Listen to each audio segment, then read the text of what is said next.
Hello, today I'm in MAZDA 3. In this video I'll show you how to use voice assistant. In the beginning, take a look at the left side of the steering wheel. Right here we've got this panel.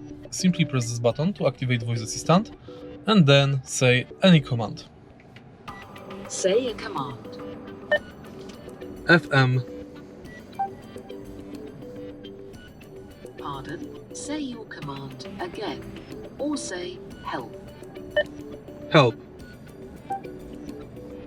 At any time, you can skip voice guidance by pressing the talk button or cancel it by pressing the hang up button. Available commands are entertainment, station list, favorites, traffic.